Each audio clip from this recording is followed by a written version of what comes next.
Pendant 12 ans, Erika a subi des violences de la part de son conjoint. Insultes, humiliations, menaces de mort devant ses filles qui grandissent dans la peur. Ce jour-là, je sortais de ce qui était notre logement familial et il a tenté d'emmener avec lui les enfants. J'ai essayé de discuter avec lui, mais il m'a mis un coup de poing dans le ventre. Un jeune homme qui attendait à l'arrêt de bus nous a vus, mais à ce moment-là, je ne voulais pas porter plainte, car j'étais tétanisée. J'avais très peur de lui. Une peur incontrôlable qu'Erika va un jour réussir à surmonter grâce à ses filles. Une nuit, le père de mes filles est venu en bas de chez moi pour... Comment dire? Il est venu me crier dessus. Il m'insultait par la fenêtre.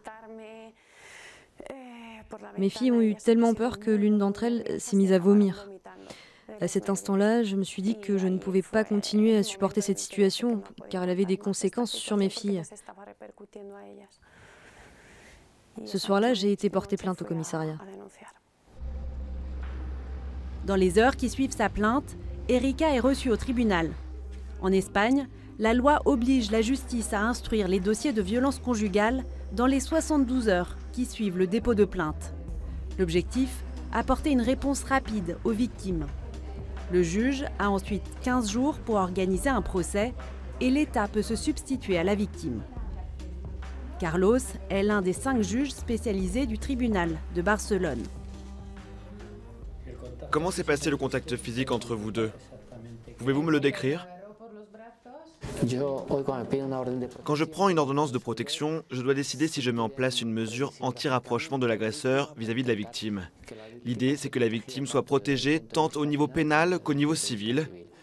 Je peux envoyer l'agresseur en prison ou lui faire porter un bracelet électronique. Lui ordonner un contrôle s'il approche d'un certain périmètre à proximité de la victime. Je peux aussi décider d'une mesure de protection 24 heures sur 24 pour la victime. Depuis 2004, l'Espagne s'est dotée d'un arsenal juridique pour lutter contre les violences conjugales. Au sein du tribunal spécialisé de Barcelone, un poste de soins est contigu au bureau du juge. Ici, le médecin va examiner les victimes qui portent plainte. S'il s'agit de violences physiques, il y a des éléments qui sont faciles à détecter par n'importe quel professionnel de la médecine, comme des blessures, des bleus, des contusions. Et puis, il y a les violences psychiques et ce type d'agression, on va l'évaluer à travers un entretien avec les victimes. Une formation spécifique est dispensée aux professionnels. Pour ce juge, cela est primordial. Ce n'est pas pareil de dénoncer une tierce partie et de dénoncer le père de ses enfants avec lequel on vit. En 15 ans, le pays a divisé par 2 le nombre de féminicides au prix d'un vaste effort des autorités.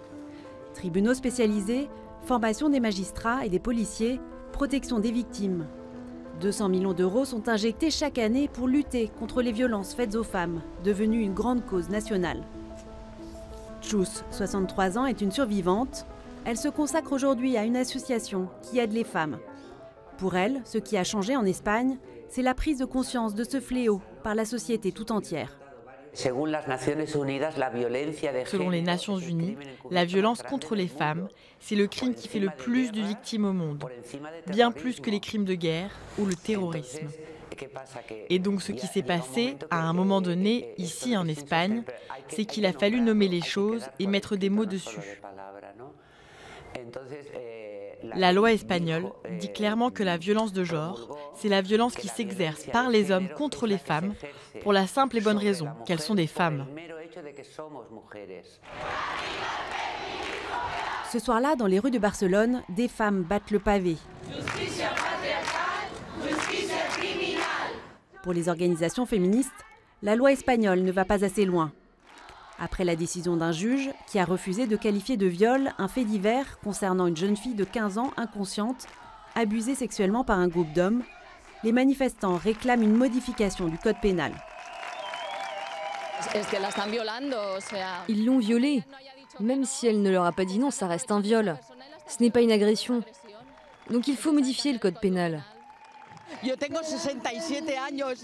J'ai 67 ans et je suis ici dans la rue pour lutter. et je continuerai à lutter pour toutes les filles et toutes les femmes d'Espagne et du monde entier. De 71 féminicides en 2003, l'Espagne est passée à 47 en 2018. 3 fois moins qu'en France, où l'on compte déjà pas loin de 140 meurtres de femmes par leur conjoint ou ex-conjoint depuis le début de l'année 2019.